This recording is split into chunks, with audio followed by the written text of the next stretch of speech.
Hey, I'm Taylor, a business consultant and strategist, and I'm here to teach you that you can scale your business sustainably.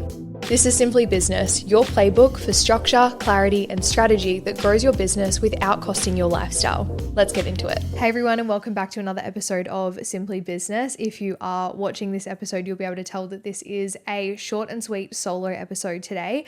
I wanted to bring this conversation to your ears, whether that you are watching on YouTube, listening on Spotify, wherever it is that you consume your podcasts, because it's a conversation that I've been having with a lot of my clients lately. It's been something that I've really not battled with, but it's been like a to and fro that I've had for my entire business journey, I would say. And that is about that more revenue doesn't always equal success. And I think what's important before I go into this is to understand that there are, of course, nuances in this, and there can be arguments in all of the pieces. But I really want this conversation to be for the person that is potentially getting caught in comparison online to other people in business, maybe thinking that your business isn't successful, quote unquote, or that you aren't, achieving success because your revenue isn't growing and growing and growing, or you aren't doing, 6-figure months, or you might make yourself wrong for maybe not wanting to achieve $1 million in your business. And on the contrary to that, if that you're someone that's like, no, I want to, turn over $1 million a year in my business, multi-million dollars, that's also amazing. So I want you to know that there's no right and wrong to do business. And I think that's number one, the biggest lesson to take out of this is when we come into business, I think it's very easy to get caught in what we think we need to achieve and what we think we need the end goal to be in our business. And I'm the first person to say the purpose of having a business is to generate a profit and, of course, to provide fulfillment. I think someone that goes into business just to pour money constantly into it, it's just an expensive hobby, which, of course, if that's the intention, that also gets to be perfect and fine. But I think I'm going to argue 9 times out of 10, most people want their business to be profitable. But I think what's important to come back to at the end of the day is what is your end goal with your business? And you don't need to be married to an end goal and what that has to look like. And, if you achieve that goal that makes you successful, know that that can shift and evolve. My idea of success has drastically shifted and evolved, especially over the past 6 months, I would say. So I want you to know that as well, that there is no right and wrong end goal. But what I hear often is that people want to double their revenue. They want to 10x their revenue. And a lot of the time they don't actually consider what that costs, both from a literal standpoint in terms of finances and what that costs, but equally at what cost in the sense of what is it costing you from a physical level as a human, because I am always someone that I love to learn off other business owners and other business mentors. And I think a lot of people like to do the same in terms of give me your hacks to success, give me, the tips, the tricks, the things that are going to make me more money. But I always like to look at how are you as a founder, how are you as a partner, as a wife, a partner, the mum of your kids, how's your health? How are you is what I really like to get behind, because at the end of the day, yes, there's someone we see Stephen Bartlett, we see insert whoever, successful business owner that you might look up to, the mentor that you might have.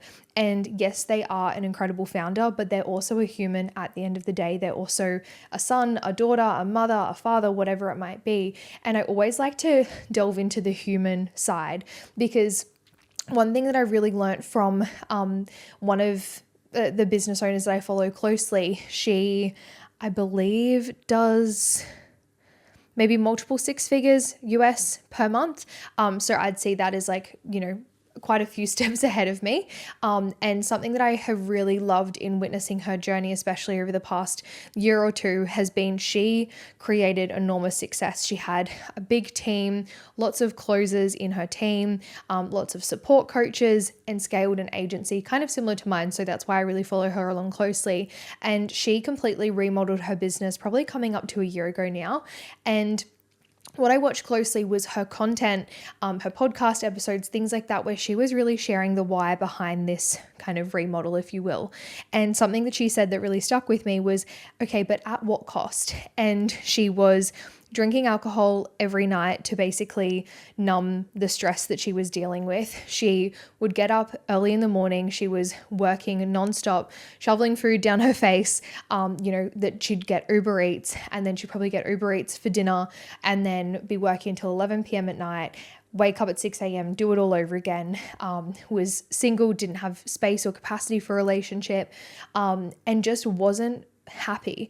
And that for her was like, at what cost? And I am so glad that I have been able to be that person that like is constantly looking for the lessons, because it's really stuck with me of, okay, I could do all of those things and scale at rapid speeds of, I went from here to here in this short period of time and all of the things. But it's not that I don't want to grow my business.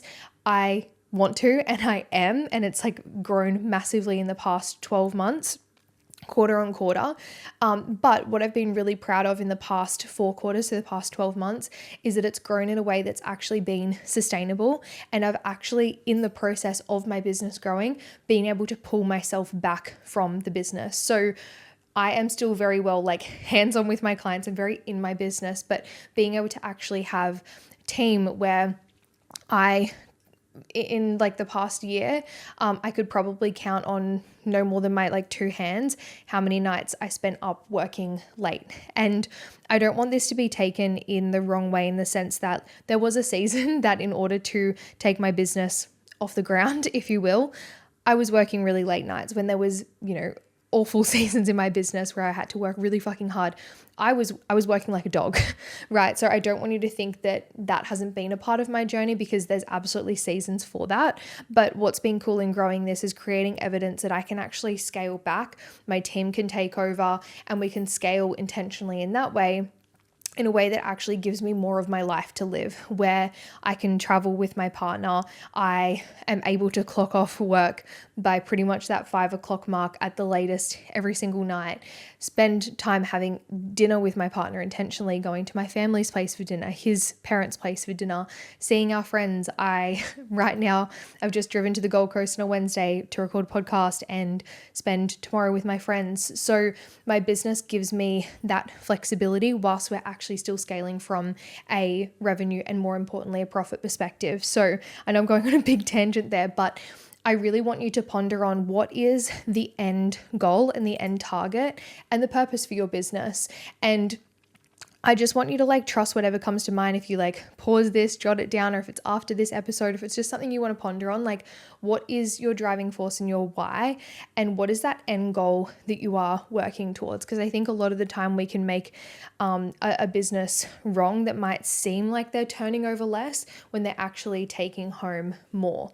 And it was a conversation I was having with my dad, and anyone that knows me well knows my dad is a huge business mentor for me. He's been in business for over 2 decades, and I'm the 4th generation in my family to have a business. So conversations of this like is quite common. But he was saying with my partner, Isaac, he is an electrician, and he's doing his own thing. And it's been really, really cool to see him, like, as he's slowly progressing into more and more for himself, he's taking home a great amount. And because my dad is in construction, he was saying a lot of the time, especially with, these industries, it's common to just hire and then hire and then hire and then hire to service more work, where you can actually remain more like boutique and the word electrician just don't go in a sentence together, but you can remain that and just have yourself. Maybe you have an apprentice, or maybe you bring in some subcontractors when you need more hands on deck, but it's actually just such a simple model. He quotes, can get the quote, can get there, has more flexibility in his work schedule. He actually loves the hands-on work of being an electrician, and we know the numbers, and it's like he's actually profiting significantly more than if he was to have this team of 10 and be, yes, making a slight amount off that, but then you're dealing with team members arguing with each other, sick leave, all of the things and the other stress that comes with it. And some people are so built for business in that sense and love that. But I know that's usually like a part of it that a lot of business owners don't enjoy, and you will move past that and you will progress past all like the annoying shit, and it doesn't become as annoying, and you expand your tolerance to it. But I think it's just permission in the sense that you can have an incredible life without having to have like more and this business that looks really great on paper that's really costing you as a human. If you're listening to this podcast having a realization that you genuinely need more structure and strategy in your business, this is your sign. The Strategic House Business Accelerator is where we take everything that I mention in this podcast and turn it into action. It is designed for women in business that are ready to scale to 30K months and beyond, but more importantly, sustainably. You get a customized business audit and implementation plan, direct access to me, expert guest speakers, multiple trainings per month, and it is a hands-on hybrid accelerator that's going to take you from where you are to exactly where you want to be. This is a community of women with all different backgrounds, industries, and models in their business. We have naturopaths, health and fitness coaches, interior designers, e-com founders, and even owners of marketing agencies inside of this accelerator. If this sounds like it could be something that you're interested in, you can check out the show notes below with more information on the Business Accelerator, or you're always welcome to slide into my DMs and we can have a conversation there. Let's get back to the show. I wanted to go into some definitions for you guys in case you're potentially a little bit unsure, and just to give you a bit more perspective of this conversation around revenue versus profit. Because if we have one business that is doing $110,000 in revenue per month, and then we could have another business that's doing $40,000 in revenue per month, on paper, we're like, yeah, that one's more successful, right? Because it's generating $110,000 per month, which to get to that level as well, like, yeah, you are more successful in the sense of if it's the exact same business model and all of the things, like you are bringing in more leads, you're servicing more clients, all of the things, that is incredible. And I'm not saying that that's not incredible, but I think what we don't consider is we're like, oh my God, this looks great, but have we considered the other numbers? So that is the revenue part, is how much cash is actually collected. And there's a difference between cash and sales as well. But that's how much is actually collected in your bank account. You've reconciled it in your zero, like you've actually collected that as a business in that 4-week period or in the quarter period, whatever we're going to refer to it as, right? So that's our actual revenue. Our profit is once we actually take out the expenses, what you're left over with at the end of the day as profit for the business. If you are owning your company as well, you can take those extra dividends and all of the things as the profit builds up that you get to reap the benefits of. What people don't consider is I kind of mapped out like just a rough comparison for context for you. If we go that first business, so $110,000 per month is their revenue, but they have multiple team members, high operating costs, more complexity, and responsibility, right? That's the first business. So if that one does have 3 team members, right, you're paying them, I'm just going to go simplicity, a salary of $100,000 per year plus super and all of the other things, right?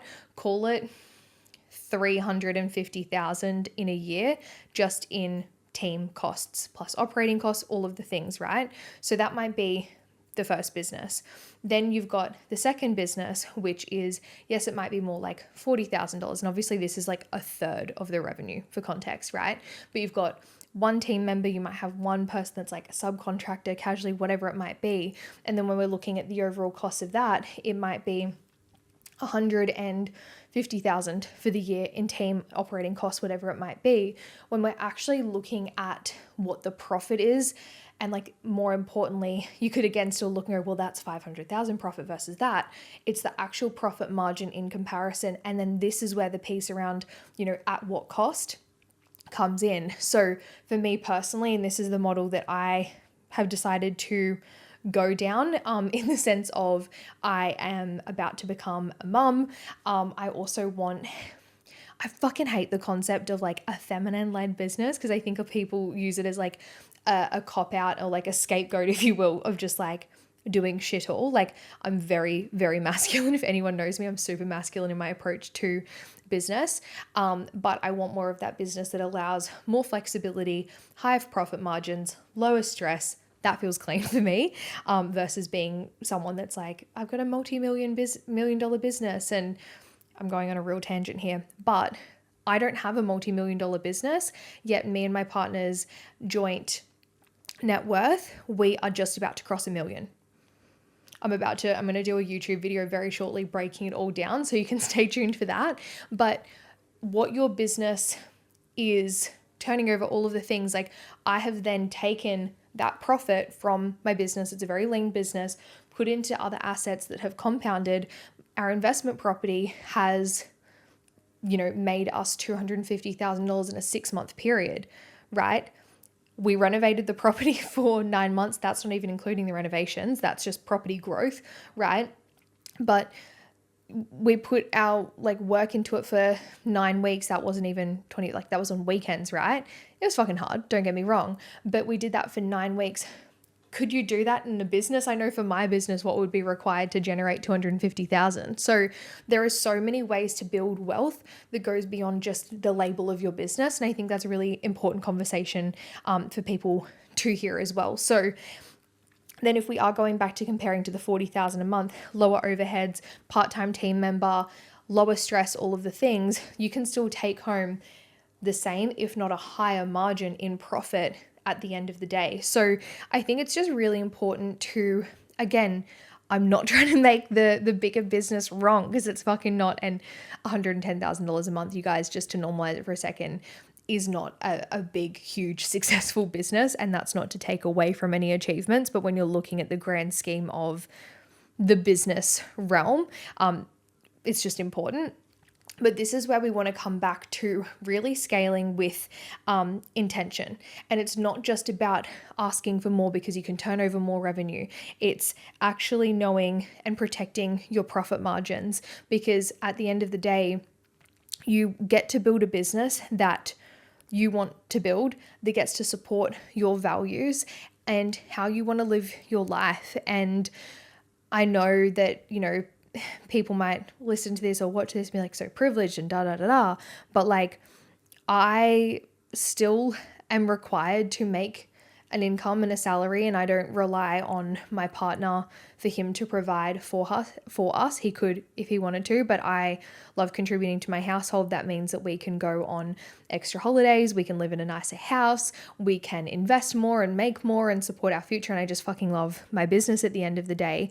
And that's I'm still choosing being someone that needs to take home a just over 6-figure salary per year to have a very simple, lean business, which you can have, and one that allows me to be a mum, have team, have really simple operations, get my clients incredible results. So this can be applied to any industry, and don't just watch this thinking that, oh, well, that's just her and her business model and all of the things. It doesn't have to be the case.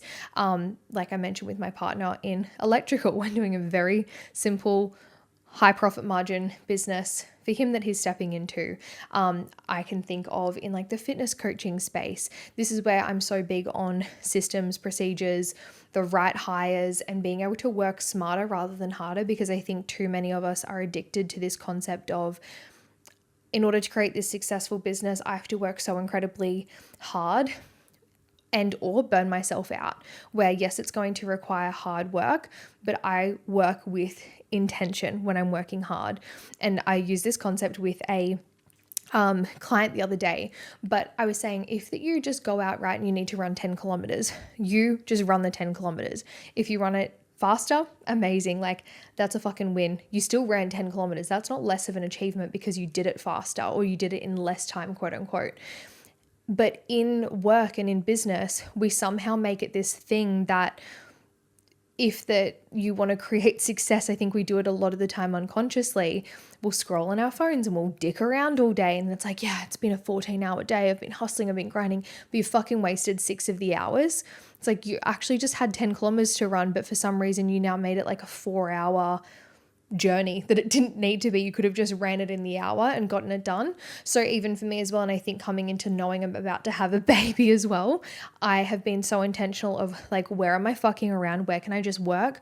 Because when we fuck around, that's where we're actually losing money as well. So yeah, I don't know why I went on that tangent, but I don't want to go too many layers in depth in this episode, and I don't want to bore you, but I think the main thing or the main purpose that I wanted to bring this on as an episode for you guys and as a conversation is really just to get you contemplating. And I hear a lot of mums kind of make themselves wrong for oh, but maybe my business, but I only work 2 days a week, or I'm only turning over X amount per month. I'm like, that's not not an achievement. Like that's actually gets to be the purpose of your business, and how fucking incredible. So yeah, I wanted to bring it on from like a piece of bringing you peace in potentially the business that you're building, and or to make you just contemplate a little bit if that you are getting caught in, all right, I've got to like take what Hormozy says and just like keep on building and keep on grinding and do X, Y, and Z, when it's not actually what you want at the end of the day. You have to realize with someone like Hormozy, it's like he eats, lives, and breathes business and loves it, which I love and respect. But if that's not what you want to do for your life and that's not your life's purpose, you started a business because you loved helping people in their health and fitness journey. You probably didn't start it because you actually loved business, right? So that's what's important to come into when it comes to really getting clear on what's your end goal, what are your values, how do you want to live? Write that down, and anything that takes you out of that, reconsider.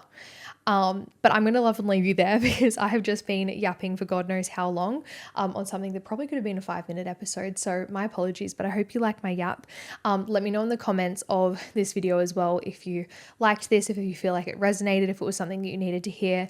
No, my DMs are always open, but yeah, if you'd be able to like, share the podcast with a friend, follow the podcast, subscribe on YouTube as well. I'm really trying to grow that this year. It would mean the world to me, but thank you so much for getting to this part of, or to getting to the end, should I say, of the episode.